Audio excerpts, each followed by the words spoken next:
తాజాగా ఆంధ్రప్రదేశ్ రాష్ట్రంలో వైఎస్ఆర్సీపీ నాయకుల అరెస్ట్తో ఒక్కసారిగా ఆంధ్రప్రదేశ్ రాష్ట్ర రాజకీయాలు హీటెక్కిపోయాయి. ఇప్పటికే పోసాని కృష్ణమురళి అలాగే వల్లభనేని వంశీలు అరెస్టు కావడం జరిగింది.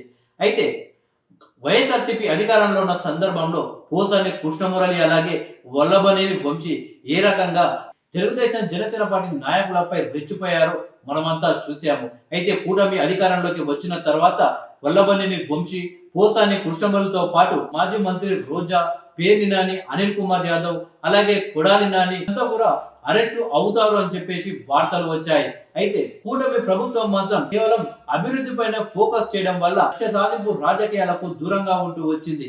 అయితే గత 5 సంవత్సరాలు తెలుగుదేశం జనసేన పార్టీ కార్యకర్తలను ఇబ్బంది పెట్టిన వాళ్ళను తప్పకుండా అరెస్టు చేయాల్సిందే అని చెప్పేసి పెద్ద ఎత్తున సోషల్ మీడియాలో జనసేన అలాగే తెలుగుదేశం పార్టీ కార్యకర్తలు కూటమి ప్రభుత్వంపై ఒత్తిడి తీసుకురావడంతో ఒక్కసారిగా అరెస్టులపై కూటమి ప్రభుత్వం అయితే ఫోకస్ చేయడం జరిగింది.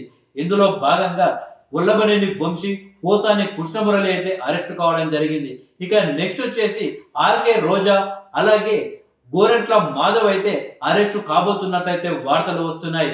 గత 5 సంవత్సరాలు మాజీ మంత్రి రోజా మంత్రిగా ఉన్న సందర్భంలో బహిరంగ వేదికలపై జనసేన అధినేత పవన్ కళ్యాణ్ అలాగే సీఎం చంద్రబాబు, నారా లోకేష్ పై ఇష్టం వచ్చినట్టు నోరు పరేసుకునేవారు. ఒక మహిళా మంత్రి అన్న విషయాన్ని కూడా మర్చిపోయి రోజా ఇష్టం వచ్చినట్లు మాట్లాడేవారు. ఇక గోరెంట్ల మాధవ్ ప్రవర్తన ఏ విధంగా ఉన్నదో ప్రత్యేకంగా చెప్పనక్కర్లేదు.